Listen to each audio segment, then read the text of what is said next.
I was the black sheep who wasted my life traveling, until my travel blog made more than all their corporate salaries combined. For 18 years, family dinners were performances where I played the disappointment. Dad would carve the roast while announcing my brother Maximiliano's latest promotion. Regional director at 28, he'd beam, knife slicing through meat like my self-esteem. Mom would pass the potatoes with that look, part pity, part embarrassment. Evangeline's exploring again, she'd explain to relatives, as if wandering through Patagonian villages was some kind of mental illness. My sister Persephone perfected the art of sympathetic concern. It's wonderful that you're following your passion, she'd say, voice dripping with condescension. But don't you want stability eventually? Uncle Thaddeus was more direct. You're 31 years old. Time to stop playing dress-up in foreign countries and get serious about your future. They had their lives mapped out. Mortgage payments, retirement plans, annual performance reviews. I had a blog called Wandering Souls that I updated from internet cafes in remote corners of the world. While they climbed corporate hierarchies, I climbed actual mountains, documenting indigenous communities before modernization erased them forever. This hobby of yours, Dad would sigh during video calls from my latest destination. When does it become a career? It already is, I'd reply, but they never listened. Last Christmas, everything changed. I flew home from 3 months in remote villages of Myanmar, exhausted but carrying news that would rewrite every family dinner conversation for the rest of our lives. The usual suspects gathered around Mom's perfectly set table. Maximiliano announced his corner office upgrade. Persephone showed off her new diamond earrings, a bonus for closing some corporate deal. Then all eyes turned to me, the eternal question mark in designer clothes. Any job prospects? Uncle Thaddeus asked, already knowing the answer would disappoint him. I pulled out my phone, fingers trembling slightly as I opened the email I'd been saving for this exact moment. Actually, I got some interesting news while I was away, I said, voice steady despite my racing heart. Persephone smirked. Let me guess, another travel opportunity? Penguin Random House wants to publish my travel memoirs, I said quietly. They're offering $1.2 million for a 3-book deal. The silence that followed was deafening. Maximiliano's wine glass stopped halfway to his lips. Mom's fork clattered against her plate. That's impossible, Dad whispered. I scrolled to my bank app, showing them the advance payment that had cleared yesterday. The documentary rights sold to HBO for another $800,000. Uncle Thaddeus leaned forward, squinting at my screen like it might be fake. How many people read this blog of yours? 3.7 million subscribers, I said. Monthly revenue averages $45,000 from sponsorships alone. The revelation hit like an avalanche. My hobby had quietly become an empire while they were busy pitying my unconventional choices. Persephone pulled out her own phone, frantically Googling my blog name. Her face went progressively paler as the numbers loaded. Jesus, she breathed. You make more in a month than I do all year. But then Dad's expression shifted from shock to something darker, fear. Evangeline, he said, voice barely audible. There's something we need to discuss about your travels. Something dangerous you've stumbled into. The room temperature seemed to drop 10 degrees. Mom set down her wine glass with shaking hands. Uncle Thaddeus suddenly looked like he wanted to be anywhere else. What are you talking about? I asked, though something cold was already settling in my stomach. Dad glanced around the table, then back at me. Not here. We need privacy. Whatever you have to say, you can say it in front of everyone, I said firmly. I'm done with family secrets. He ran a hand through his graying hair. The Myanmar trip. You mentioned visiting villages near the Thai border. Remote places. My blood froze. Those villages had been off most tourist maps. I'd only found them through local guides who'd sworn me to secrecy about their locations. How do you know about that? I whispered. Because we've been tracking your movements for years, Mom said quietly, her voice breaking. We had to, for your safety. The admission hung in the air like poison gas. Maximiliano and Persephone looked as shocked as I felt. Tracking me? I repeated, my success suddenly feeling hollow. You've been spying on your own daughter? It's not what you think, Dad said desperately. We weren't trying to control you. We were trying to protect you. From what? Uncle Thaddeus cleared his throat. From the same people who killed your grandfather. My world tilted. Grandfather had died when I was 12. Heart attack, they'd told me. Sudden and unexpected. Grandfather died of natural causes, I said slowly. No, Mom whispered, tears streaming down her face. He was murdered because he got too close to something he shouldn't have seen. Dad stood up, pacing to the window. Your grandfather wasn't just a businessman, Evangeline. He was a whistleblower. He'd discovered a human trafficking network operating through remote villages across Southeast Asia. He was documenting it, preparing to expose everything. The room spun. That's impossible. Grandfather sold insurance. That was his cover, Uncle Thaddeus said grimly. He worked with international law enforcement using his business travels to investigate suspicious activities in isolated communities. And you think I've somehow— I couldn't finish the sentence. Your blog posts, Persephone said suddenly, pulling up my website on her phone. You've been to 17 of the 23 villages grandfather identified as trafficking hubs. My hands went numb. I've been following humanitarian leads, places where traditional ways of life were being disrupted. I thought I was documenting cultural preservation. You were, Dad said, but you were also documenting evidence of modern slavery without realizing it. Mom pulled out a folder I hadn't noticed before. Inside were printouts of my blog posts, my photos, annotated with notes in handwriting I didn't recognize. 3 weeks after you posted about the village of Kalau in Myanmar, authorities raided it and found 47 victims of human trafficking, she said. Your documentation of unusual security measures and restricted areas helped them build the case. I stared at the papers. Photos I'd taken of what I thought were traditional buildings were circled in red ink. My notes about community helpers who seemed nervous around outsiders were highlighted. That's That's good, right? I said weakly. If my work helped save people, it is good, Uncle Thaddeus said. But it's also made you a target. The same network that killed your grandfather knows you're connecting the dots. Dad returned to his seat, looking older than I'd ever seen him. We've had private security monitoring your movements for 6 years. Every time you posted about a new location, we'd alert the appropriate authorities. You've helped shut down 11 trafficking operations across 4 countries. Without knowing it, I breathed. We wanted to tell you, Mom said desperately, but we knew you'd insist on getting more involved. You'd put yourself in direct danger. So instead, you let me think you were ashamed of me? The silence that followed was deafening. We were protecting you the only way we knew how, Dad said finally, by keeping you ignorant of how important your work really was. I stood up so fast my chair fell backward. You let me feel like a failure for 18 years to protect me from something I didn't even know existed? We thought if we could just guide you away from the most dangerous areas? Mom's voice trailed off. Is that why you always pushed so hard for me to get a real job? I asked. Why you made me feel worthless for following my passion? We hoped you'd choose something safer, Dad admitted. We never imagined your blog would become so influential, or that you'd inadvertently become one of the most effective anti-trafficking investigators in the world. The irony was staggering. While my family criticized my choices, I'd been accidentally doing exactly what my grandfather had died trying to accomplish. There's more, Uncle Thaddeus said grimly. Yesterday, we received intelligence that suggests they've identified you. Your real name, your family connections, everything. My blood turned to ice. What kind of intelligence? Dad pulled out his phone, showing me a photo that made my knees buckle. It was me, taken from a distance with a telephoto lens, walking through the village in Myanmar where I'd spent my last week. This was uploaded to a dark web forum 3 days ago, he said, along with your home address, your family members' names, and a bounty. A bounty? Persephone whispered. $50,000 for information leading to your location, Uncle Thaddeus said. $200,000 for permanent resolution of the problem. The weight of everything crashed down on me. My success, my vindication, my moment of triumph, all of it was built on a foundation of lies and danger I'd never seen coming. So what now? I asked, surprised by how steady my voice sounded. Do I stop traveling? Stop blogging? Let them win? We've been preparing for this possibility, Dad said. There's a safe house in Colorado, remote, secure. You could continue your work from there. Focus on writing your books. Hiding, I said flatly. Surviving, Mom corrected, until law enforcement can take down the rest of the network. I looked around the table at these people who'd let me believe I was a disappointment while secretly orchestrating my protection. The betrayal and gratitude warred in my chest. How long have you known this day would come? I asked. Since you posted your first blog entry from Cambodia 7 years ago, Uncle Thaddeus admitted. You described a village that matched one of your grandfather's investigations perfectly. We knew then that somehow you'd inherited his instinct for finding these places. And you never thought to just tell me? We consulted with FBI behavioral specialists, Dad said. They said telling you would likely make you more reckless, not less, that you'd feel obligated to deliberately seek out dangerous situations. He wasn't wrong. Even now, knowing the truth, part of me wanted to book the next flight back to Southeast Asia and start investigating properly. There's something else, Mom said quietly. She pulled out another folder, thicker than the first. We've been documenting everything. Your grandfather's investigation, your accidental discoveries, the raids that followed. We've built a case that could take down the entire network. We? I asked. Your father has been working with international law enforcement for 12 years, Uncle Thaddeus said. Ever since your grandfather was killed, everything we've done, every move we've made has been building toward this moment. The room spun again. Dad's not really in insurance either? I am, he said, but I'm also a consultant for Interpol. Have been since you were in college. Jesus, Maximiliano breathed. Our whole family is living a lie. Not a lie, Mom said firmly. A cover.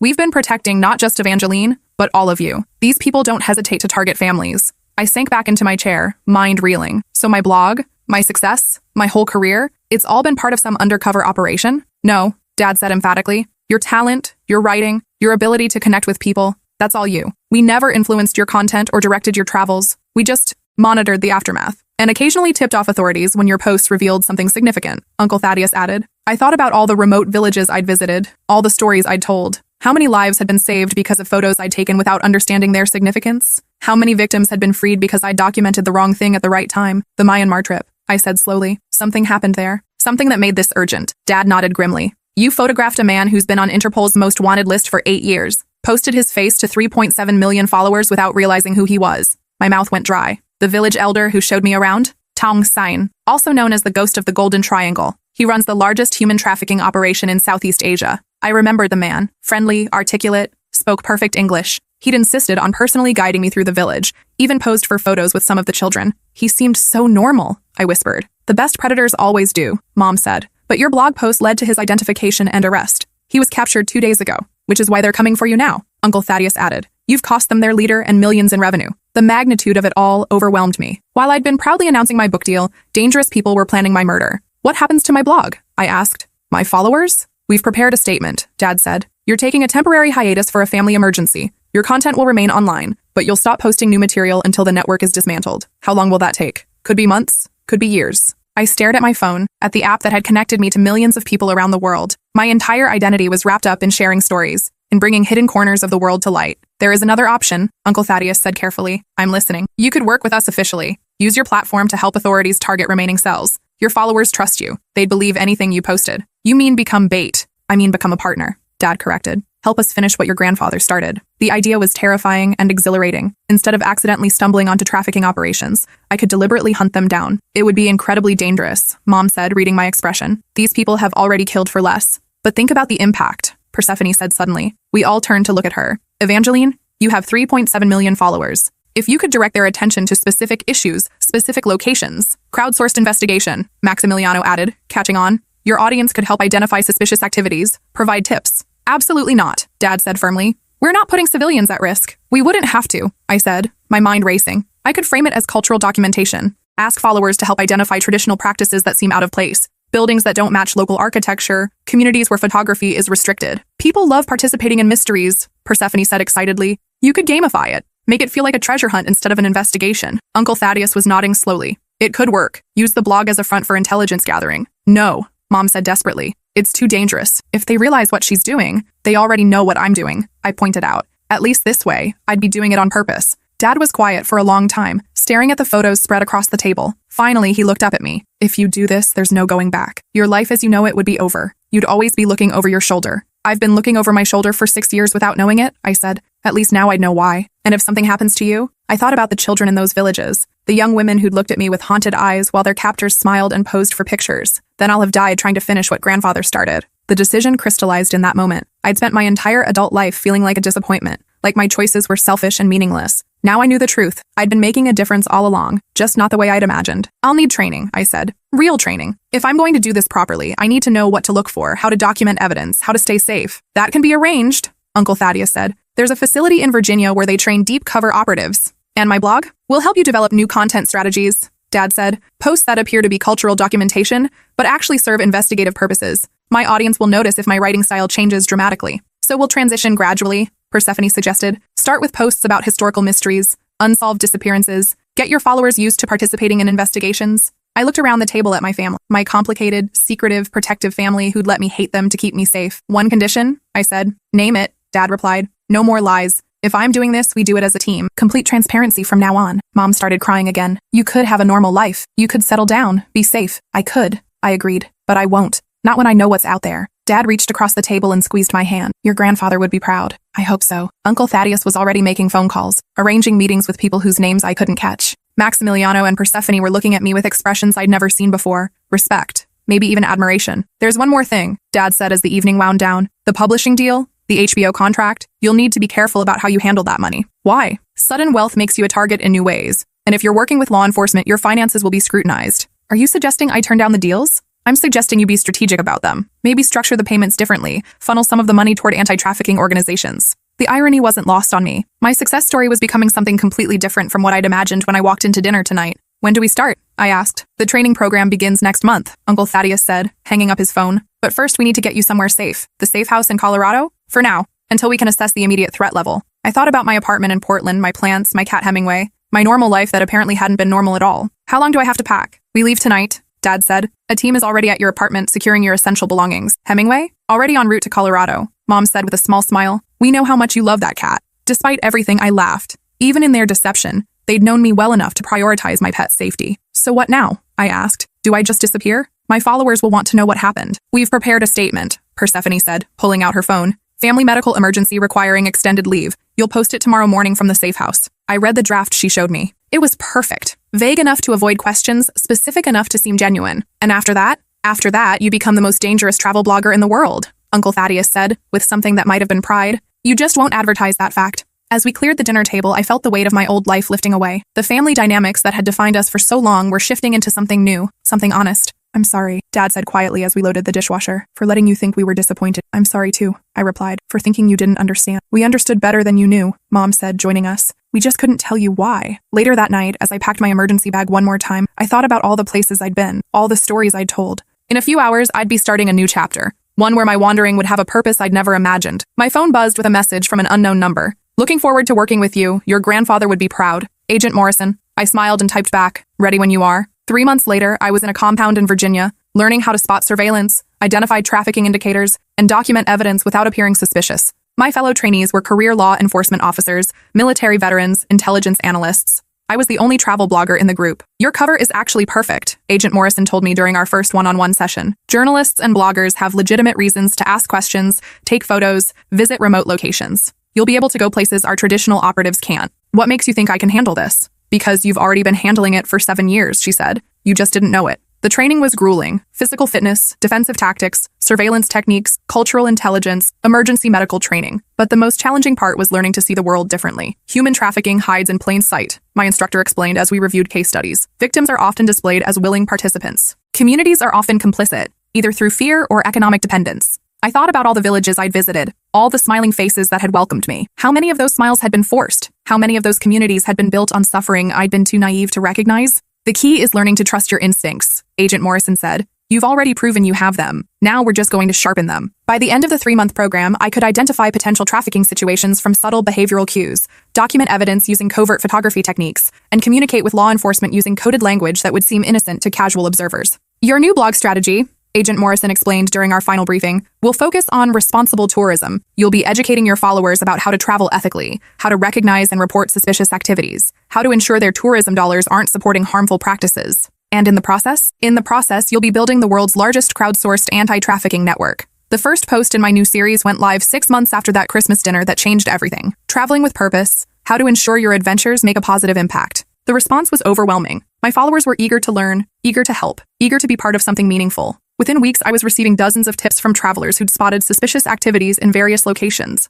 This is incredible, Dad said during one of our weekly check-ins. You've essentially deputized 3.7 million people. 4.2 million, I corrected. The subscriber count keeps growing. My book tour became a recruitment tool. At every reading, every interview, I'd talk about responsible travel and encourage people to be aware of their surroundings. I never mentioned trafficking directly, but the message was clear. 1 year after my training, I received a message that made everything worthwhile. Thanks to a tip from one of your followers, we were able to rescue 43 victims from a trafficking operation in Cambodia. Your work is saving lives. Agent Morrison, my family had been right about one thing. My life would never be normal again. But it was better than normal. It was meaningful in ways I'd never imagined possible. The irony of it all still amazed me. For years, they'd made me feel like my choices were selfish and frivolous. Now, those same choices were the foundation of one of the most effective anti-trafficking operations in the world. I have a confession, Mom said during our most recent family dinner. I've been reading your blog religiously for 7 years. I know, I said. You've been subscribed since day one. Username, ProudMom47. She looked shocked. You knew. I've always known. You liked every single post within minutes of publication, even the ones about remote villages with terrible internet connections.